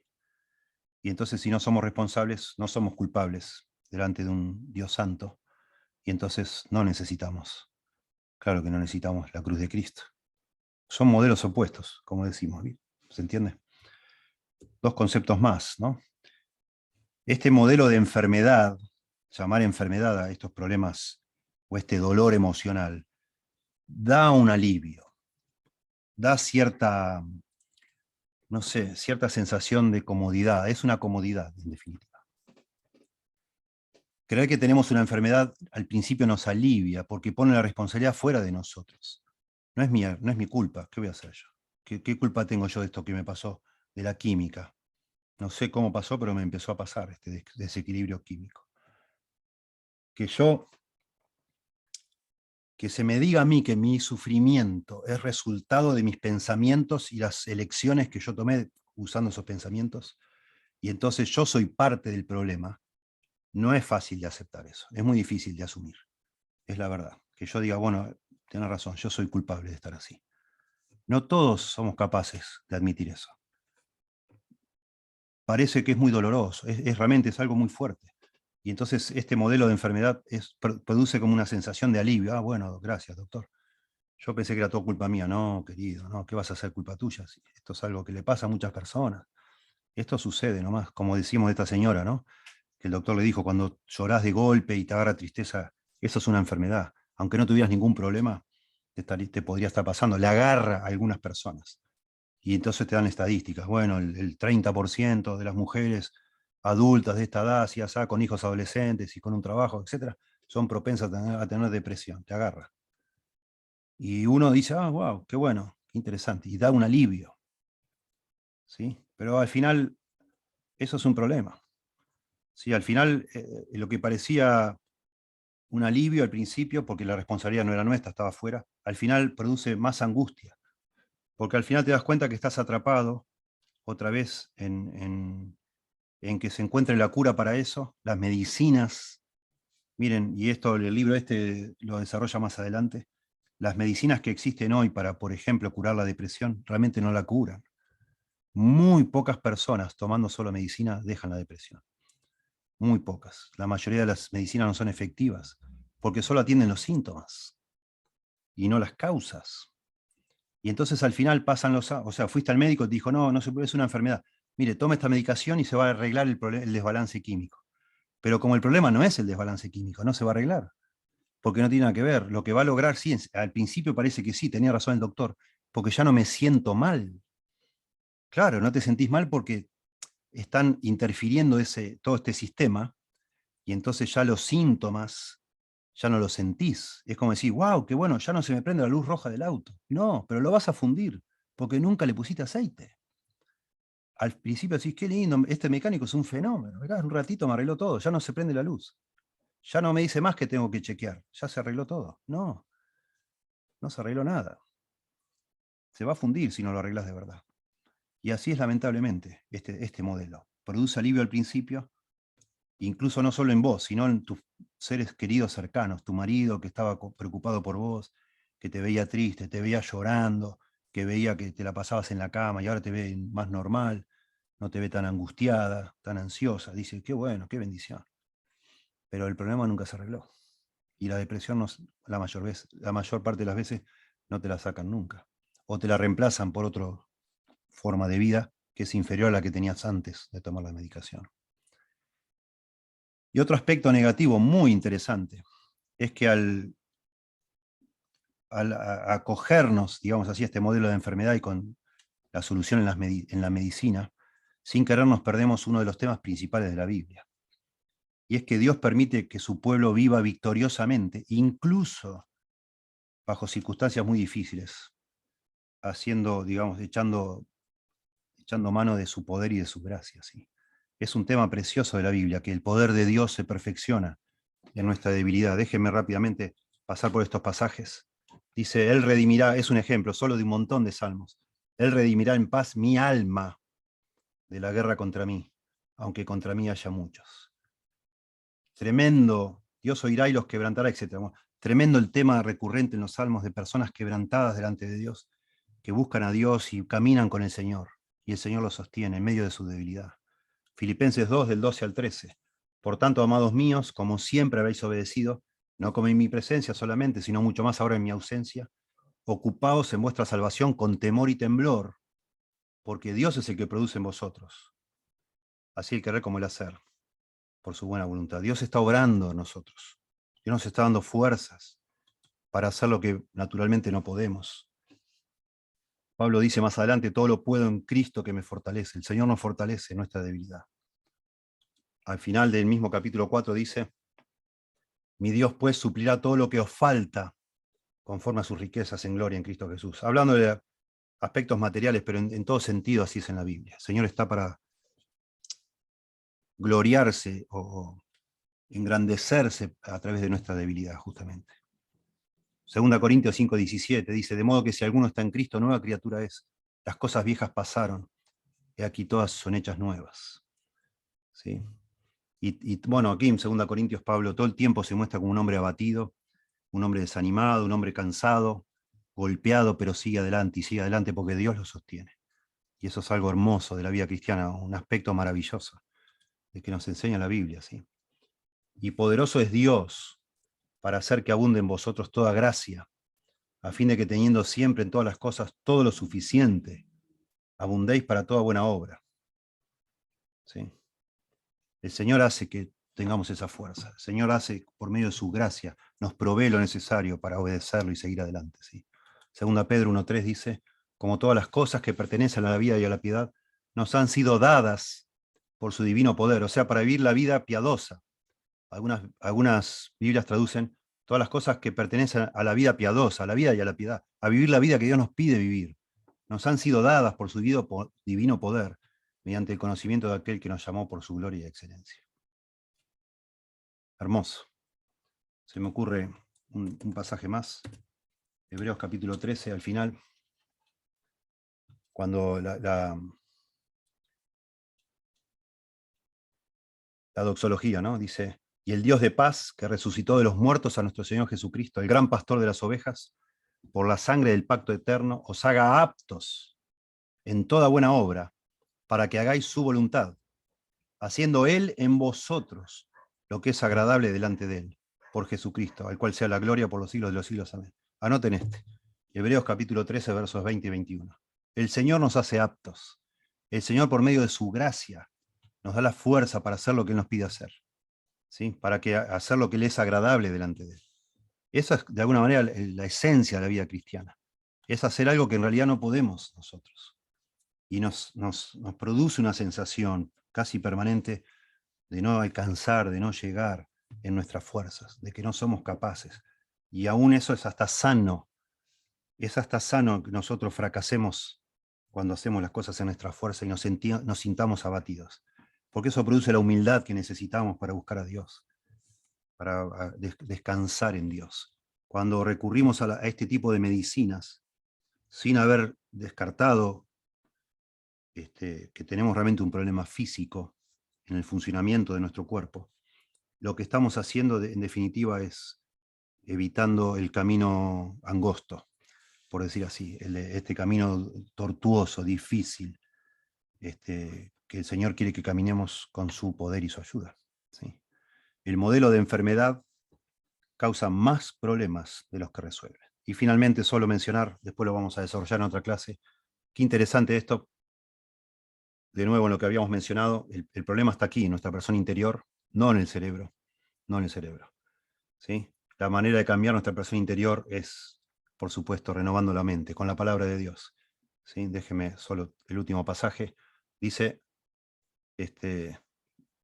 bueno, dos pasajes, no el último, dos. Toda la escritura es inspirada por Dios, dice Pablo, y útil, esta palabra es muy linda, útil, produce un efecto, es útil, produce una solución. ¿Sí? No es en vano tener las escrituras, estudiarlas, leerlas y dejar que ellas nos impacten. Es útil para enseñar, para redarguir, para corregir, para instruir en justicia. Esto algunos han descrito, estos 4 pasos, es la dinámica del cambio bíblico. Por medio de estas 4 funciones de la palabra de Dios, Dios nos cambia. Nos enseña el error, nos enseña la verdad, mejor dicho, lo que está bien y lo que está mal, nos enseña las escrituras, nos redarguyen, es decir, nos muestran cómo está nuestra vida en relación con su verdad. Nos muestran el error la falla, ¿sí? El errar, el pecado es errar al blanco, el desvío, digamos así, la transgresión. Nos corrigen, ¿sí? No nos dejan solo viendo el error, sino nos muestran cómo volver a la senda y luego nos instruye, nos entrena, es la idea de instruir aquí, diferente a enseñar, nos instruye, nos entrena para que cada vez, a medida que crezcamos, nos desviemos cada vez menos de ese estándar correcto que Dios ha establecido para nuestra vida en esta tierra. Y dice acá, a fin, este es el propósito final, a fin de que el hombre de Dios sea perfecto. Acá la idea es completo, ¿sí? Enteramente preparado para toda buena obra. Y este enteramente, bueno, todo este versículo 17, la forma que está en el original, lo que subraya es la suficiencia de la Biblia. ¿Sí? No necesitamos algo extra. La Biblia es capaz, ¿sí? Y el último pasaje que decíamos, bueno, acá, a ver, yo pensé que había puesto dos hiperlinks. Sí. Dice Pablo a los romanos, no os conforméis a este siglo, sino transformaos, cambio, por medio de la renovación de vuestro entendimiento. Acuérdense lo que hablamos de la parte inmaterial, corazón, pensamiento, entendimiento, ¿sí? Nosotros renovamos nuestra parte inmaterial con las Escrituras. Dice, transformaos por medio de la renovación de vuestro entendimiento para que comprobéis cuál sea la buena voluntad de Dios, agradable y perfecta. Y como hemos visto, ese cambio de pensamiento, de entendimiento de nuestro ser interior es por la palabra de Dios, que es útil para enseñar, redarguir, corregir e instruir en justicia, ¿sí? Eso es lo que debemos hacer. Y bueno, solo un comentario final antes de salir de acá. Qué interesante en este modelo que nosotros proponemos desde este instituto aquí en IBI Carapachay y desde IDEAR, es que los pastores debemos ante todo ser expertos de la palabra y procurar predicar expositivamente, porque la Biblia es la que produce los cambios. Cuando en una iglesia el centro de todo lo que se hace es la buena enseñanza, la buena predicación, cada vez se hace menos consejería, de manera personal, porque las personas vamos cambiando. Al ponernos bajo la autoridad de Dios, que es la autoridad de su palabra, y dejar que su palabra mande en nuestras vidas, la palabra empieza a hacer cambios en nuestra visión del mundo, en nuestra manera de manejar los asuntos, los problemas, etc. Y eso empieza a producir, como consecuencia, al cambiar la persona interior, al enderezar la persona interior, empieza a producir, por supuesto, efectos en nuestro química, si se quiere, usando esta terminología, en nuestros sentimientos, en nuestras emociones, en todos los aspectos de la vida, ¿sí? Todo se empieza a acomodar.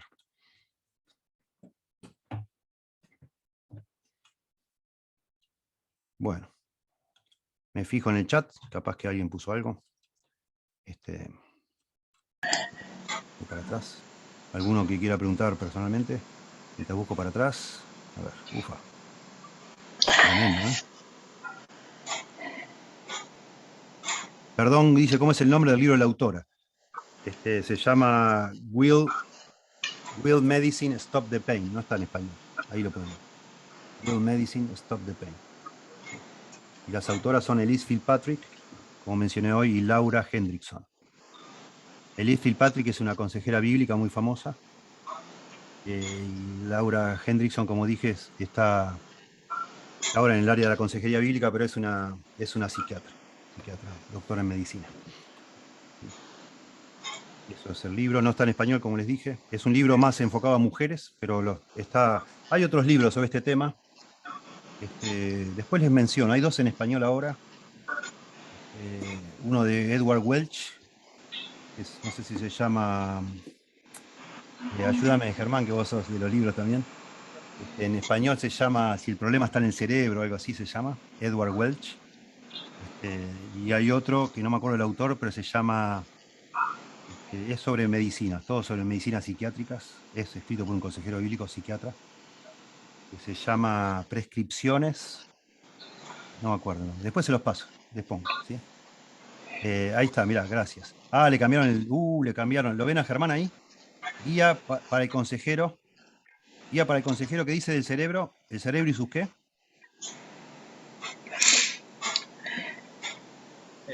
El cerebro y sus trastornos. Ah, mira, en inglés se llama La culpa es del cerebro y lo pone con signo de interrogación. La tradujeron a otra cosa, está bien. Está bien. Porque habla, de nuevo, es todo un poco más técnico es ese libro. Por eso me gusta este para mujeres, los bajan todo a la tierra más sencillo. Ese otro libro que también es psiquiatra, Edward Welch, habla todo de la medicina, las medicinas psiquiátricas, y bueno, desde un punto de vista bíblico, ¿no? Hablan de este modelo materialista, etc. Y el otro de prescripciones y no sé cuánto, si puedo ahora se los muestro. Bueno. Bueno, ¿qué sucede con las adicciones? Dice Anamá, dice, hay ciertos pecados que llevan a adicciones o conductas compulsivas que tras muchos años de practicar ciertos hábitos, llevan a una dependencia física con mediadores neuronales y liberación de sustancias que exacerban ese pecado, por así decirlo. ¿Cómo podemos ayudar a personas que repetidamente caen en esa clase de pecados y sufren por luchar con eso? Entendiendo que quizás hay neurotransmisores que ya el cuerpo libera por hábitos muy arraigados. Bueno, muy buena la pregunta. Imagínate que esto merece no sé si una clase, hasta una serie de clases, pero todo está relacionado con esto que vimos hoy, sin duda. Básicamente, el gran desafío nuestro como consejeros, una persona que es adicta a lo que sea, es ayudarle a ver su responsabilidad. Otra vez, ese es el primer paso a una verdadera solución, como vimos acá en este modelo, que es que hay cosas que está haciendo, decisiones que está tomando, elecciones, pensamientos, actitudes, etcétera, que son su responsabilidad. Aunque la persona llega al punto, justamente por todo este círculo vicioso, que llega a un punto que parece que uno ya no puede ser más responsable porque ya no tiene independencia, se siente un esclavo. Y un esclavo no es responsable, digamos, hace lo que el amo le dice. Entonces una persona adicta cumple con todos, digamos así, todos los requisitos para decir estoy enferma, porque parece una enfermedad, porque yo estoy con gripe, no es mi culpa que tenga gripe, me la agarré la gripe, digamos. Yo quiero ir a trabajar, pero no puedo, me tira a la cama, tengo fiebre, etc. Es una enfermedad. Una persona adicta así se siente. O sea, yo no quiero consumir esto. No, de verdad que no quiero, pastor, no quiero más, pero no puedo. Siente que ya no, llegó a un punto que no puede, y entonces se define, porque todo parece ser así, como una enfermedad. Y de nuevo, decirle, no, tranquilo, estás enfermo, parece un alivio, pero lo condenás al resto de su vida a ser así. No va a cambiar. La raíz de cómo manejó el mal la vida, presiones de la vida, etcétera, no se ataca nunca. Bueno, hay libros sobre ese tema, bastantes. No tanto en español, capaz, pero bueno, déjeme ver. Puedo dar más información en algún momento. Pero vamos por ese camino, ¿no? Digamos. Buenas noches, Alejandro. Consulta 15:13, dice. Debe ser proverbio. El corazón gozoso alegra el rostro, pero en la tristeza del corazón se quebranta el espíritu. Puede ser usado como ejemplo de cómo nuestra persona interna se manifiesta. Sí, muy bueno, gracias. Sí, se puede, claro. Proverbios 15:13. Claro, qué buen ejemplo, gracias. Y otra pregunta, cuando Jesús estuvo en Getsemaní, ¿podemos aplicar el mismo principio que nos estás enseñando de cómo de cómo el hombre interior afecta al hombre exterior? Sí, yo pienso que sí. Y tenemos que tener cuidado de siempre decir, bueno, lo de Jesús no se aplica para nosotros porque él era Dios también. Cuando se nos hace un énfasis tremendo en el libro de Hebreos, que él era un hombre como nosotros, ¿no? Y justamente vino para eso, para mostrarnos, ¿no? Muy interesante, sí. Y él dice también en Filipenses, no estimó el ser igual a Dios como cosa que aferrarse. Así que en ese momento no estaba utilizando sus poderes, no, para nada. Es interesante el ejemplo de Jesús en Getsemaní, porque llegó a tener sudor con sangre. Es muy interesante. Bueno, yo no me animo a decir que tuvo sudor con sangre, porque dice que su sudor era como grandes gotas de sangre. No sé, hay que hacer exégesis ahí, ¿sí? El cómo ese puede hacer una diferencia, ¿sí? Hola, pastor, dentro de esta perspectiva, puede ocurrir que tras el pecado de la persona interior se daña el funcionamiento a nivel cerebral y luego de resolver el problema de la persona interior, el problema funcional del cerebro continúe. No está comprobado eso. Bueno, aceptamos que hay enfermedades que dañan el cerebro, ya lo dijimos, Alzheimer, no sé, un tumor, ciertas cosas, puede pasar así, pero no sé, las drogas puede llegar a afectar ahí, dañar, ¿no? Quemar, digamos así, ciertas neuronas, etcétera. Puede ser, pero en algunos casos no, son irresponsabilidades, decisiones irresponsables. De nuevo, si no se puede medir, ¿por qué tirarse a embocar, digamos, de que está dañado si no está medible eso, ¿no? Cuando la pobre persona la condenás a una situación que no va a poder arreglar nunca, porque, bueno, si está dañado, ¿dónde está dañado? ¿Y cómo está dañado y cómo se arregla? ¿Se entiende? ¿Sí?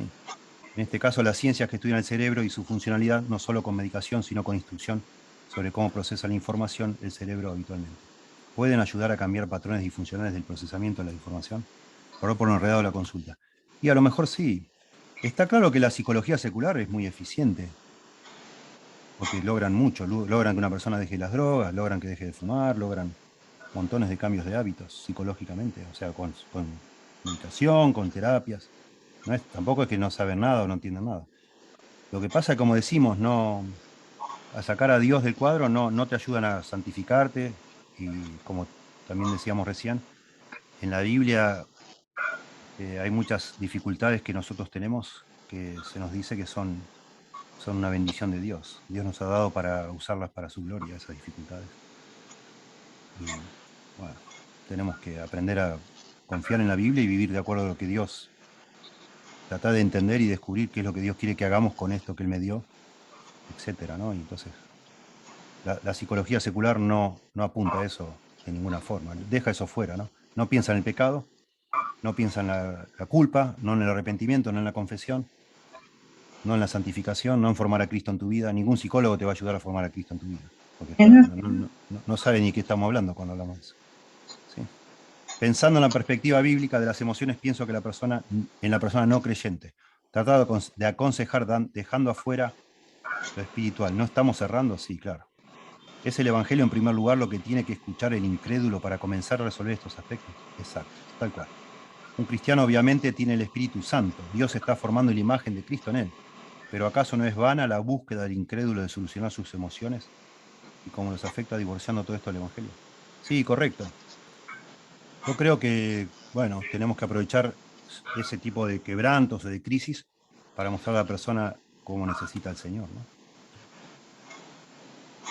Gracias. Familia Salcedo, así se llama el otro libro que habla de este tema, muy técnico, pero muy interesante y fascinante que esté en español. Descripciones y prescripciones, de Michael Emlet. Todo esto habla de justamente los diagnósticos psiquiátricos y las prescripciones que hacen los psiquiatras desde un punto de vista bíblico. Está bueno que lean, hermano. Yo lo que hago es hablar de lo que leo. Obvio, yo no estudié psiquiatría y me siento un tanto audaz por momentos hablando más de la cuenta. Lea usted también, ¿verdad? Obvio. Lo que hablo yo es lo que leo. De personas que veo. Primero yo me fijo mucho que una persona que tenga un alto concepto de la Biblia la respete y no solo salté un par de versículos en todo un montón de conceptos que no son bíblicos, ¿no? Y eso es muy común en el mundo cristiano, evangélico. Gente que habla y mezcla todo, digamos, hace una ensalada que nunca lleva a nada bueno, ¿no? Estos libros, disculpe, estos libros que he mencionado parten de un alto concepto de la Biblia, de esta presuposición que dijimos hoy, que la Biblia es suficiente y que es verdad. Y no son lo que se llaman integracionistas, que mezclan la Biblia con la psicología. Con la parte de la psicología, digamos así, que es a tientas, digamos. Hay una parte que está basada en evidencia científica, está, no sé, estudiado, etcétera, y no se meten con lo que no les corresponde. En esa parte, bueno, buenísimo. Hay que aprovechar, ¿por qué no? Se aprenden cosas, ¿sí? Dejando a un lado a Dios, quitando la responsabilidad del hombre al pecado y buscar herramientas alternativas que parecen ayudar, pero no lo hacen y mayormente generan adicción permanente como los psicólogos. Deja a un lado a Dios y busca. Bueno, ojo, sí. De nuevo, hay aspectos de la psicología que yo traté de limitar a esto, ¿no? Cuando tenés un problema emocional y te dicen que es una enfermedad. Distinto que te digan, mire, usted tiene hipotiroidismo, por eso está tan desanimado. Tome esto para regular la tiroides, súper. ¿Sí? Pero a veces no es el caso, ¿no? Pero de nuevo, hay psicólogos que trabajan en otras áreas y no se meten con esto ni en contra de la Biblia, ni tratan de reemplazar nada, ¿no? Habría que ver. Bueno. No sé si les interesa un testimonio. Bueno. No es un libro, yo no leí libros, pero lo he vivido, ¿no? Mi esposo empezó con depresión, con angustia, con sentirse sentido. Los médicos le decían, usted está sano, el médico de la familia no tenía nada. Pero él se sentía mal, como dice usted, como tú lo expuso, está perfecto. Entonces empezó a ir a un psiquiatra que le empezó a dar medicación terrible, que gracias a Dios el médico del sindicato, que era el que lo supervisaba, me dijo, señora, este médico a su esposo lo está matando. Yo no le puedo seguir autorizando esto, y nos mandó a otra psiquiatra. A él, gracias a Dios, le hizo caso mi esposo porque lo tenía subyugado esta eminencia, porque era un profesor de alto, prestigio. La otra psiquiatra le empezó a sacar de a poco toda la medicación, pero notó que había quedado él mejoró mucho, pero porque quedó hecho un robot, ¿no? Con la medicación que le había dado el psiquiatra. Y al ir bajándole la medicación, mejoró muchísimo, pero que lo mandó a un neurólogo porque ella notaba que hasta ahí había llegado y no se terminaba de normalizar. Bueno, había quedado una célula impregnada, que es la del cerebro, como usted dijo, que genera la dopamina. Le produjo un Parkinson medicamentoso el psiquiatra para sacarlo de la depresión. Es una terapia que acostumbran algunos psiquiatras a usar. Ella lo mandó al neurólogo y el neurólogo confirmó el diagnóstico y de ahí tuvo Parkinson. O sea, a lo mejor un programa que le hubiera venido 20 años después fue producido. Y después la psiquiatra llegó a la conclusión, porque mi esposo trabajaba en una empresa de productos químicos y se llegó a comprobar con médicos, o sea, con alergistas y todo, que el problema la depresión de él había empezado con una intoxicación por los venenos que inhalaba en la empresa, comprobado por un médico alergista que le hacía los parches y dieron positivos, ¿no? Inclusive fue a juicio, todo eso, la psiquiatra fue la que prácticamente ganó el juicio porque expuso, pero empezó todo con una angustia y una depresión. También hay casos así, ¿no? Ahora, claro, se solucionaba dejando la empresa, pero en ese momento no lo sabía. Pero también es cierto, como dijo usted, que son problemas del alma, ¿no? A veces sí. Bueno. Gracias, Estela. Qué importante que haya entre la comunidad cristiana doctores cristianos, psiquiatras cristianos, si hay, que tengan un alto concepto de la Biblia y que ayuden en ese aspecto la medicación. Cuando una persona ya está tomando medicación psiquiátrica, no se le puede decir que la deje así nomás, puede decir, bueno, déjala, no tomes más, te está haciendo mal. Porque sí, ahí sí hay un cambio químico en el cerebro, ya con la medicación. Entonces, una persona calificada médicamente, que tiene conocimiento, solo puede, de una manera muy responsable, ir buscando medicinas que reemplacen, sabiendo las contraindicaciones de cada una, etcétera, llevándolo paulatinamente, quizás como una especie de desintoxicación, ya que le lleve 2 años, no sé, hasta digamos, poder soltar esa dependencia, pero nosotros no tenemos ese conocimiento, ni deberíamos decir, saca eso, esto es satánico, eso, tira toda la basura, ni loco. Yo no creo. Rubén, por favor, escuchen, Rubén es doctor y sabe. Sí. Rubén, adelante. Buenas noches. Les quiero contar algo que se ve cada vez más en la parte de la clínica médica y de la nutrición, que tiene que ver con el estilo de vida que estamos desarrollando y más en este tiempo de pandemia que estamos tanto tiempo encerrados. El cuerpo necesita producir vitamina D, D. También más casos de depresión secundaria a la falta de vitamina D por estar tanto tiempo, porque necesitamos 20 minutos de exposición solar diariamente en el sol bueno, que es el sol que va desde las 8 de la mañana hasta las 11 de la mañana, y el sol que va desde las 4 de la tarde hasta las 8 de la noche, y ese sol ayuda a producir vitamina D. Antes antes de la revolución industrial, el 80% de la población vivía en el campo, entonces estaba permanentemente expuesta al sol y producía suficiente cantidad de vitamina D. El problema es que ahora, al estar tanto tiempo encerrado y más con la pandemia, no producimos suficiente cantidad de vitamina D y se asocia con depresión, con desánimo, y es muy impactante ver cuando uno mejora los niveles de vitamina D del paciente, mejora el estado de ánimo.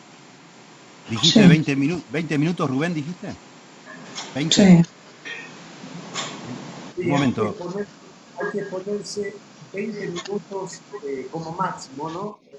Al sol, especialmente ahora en el verano es más fácil porque uno puede estar en camisa de mangas cortas o con remeras. El problema es en el invierno cuando uno se abriga tanto, entonces no hay exposición solar y cada vez estamos viendo más casos de falta de vitamina D con decaimiento, depresión, desánimo.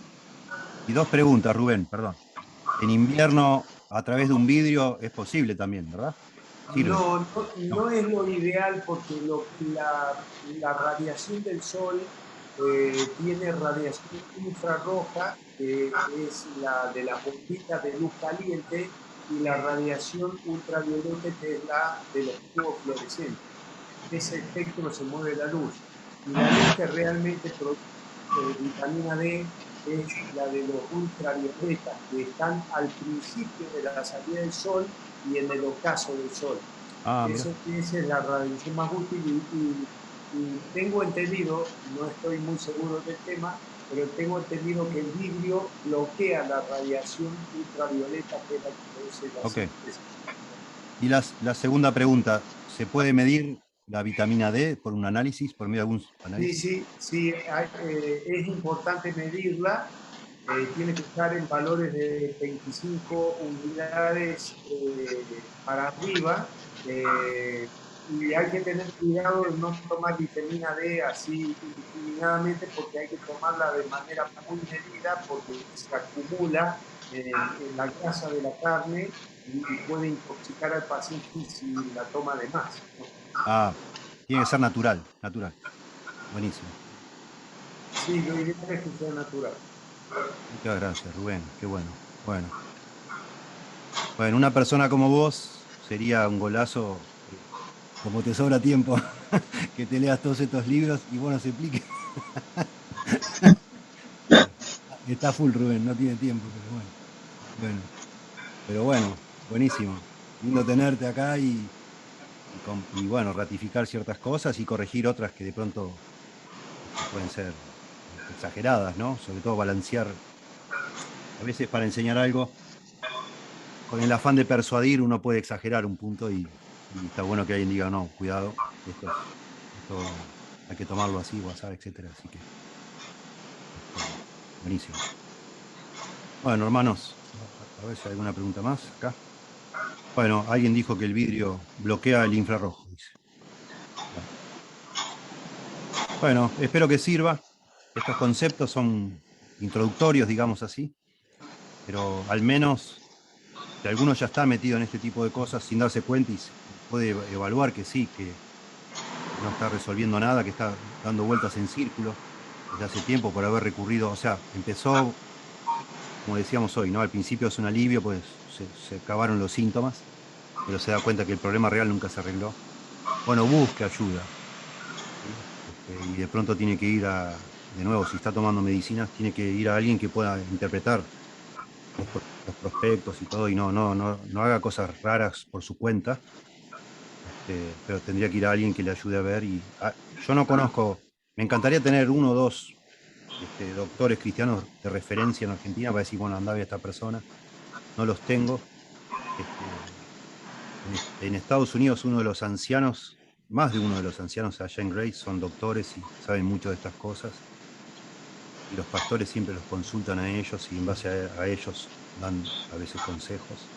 Y hoy en día, gracias a Dios también, se puede hacer consultas vía chat, ¿no? Vía conferencias. Acá en nuestra iglesia hubo varias hermanas que por años estuvieron viendo a un médico colombiano por internet, no sobre este tema de dolor emocional, digamos, pero sobre otros asuntos muy interesantes, y les ha resuelto un montón de dificultades de manera muy natural, muy correcta. Digo, hoy en día tenemos recursos, hay que salir a buscar. Nosotros los pastores deberíamos buscar personas que no nieguen la Biblia, pero que comprendan también la medicina, que puedan servirnos como para derivar personas en el caso que uno quisiera liberar a esas personas de la esclavitud a ciertos medicamentos, ¿no? Gente que se dedique a eso. Yo no conozco, pero bueno, podría ser. Bueno.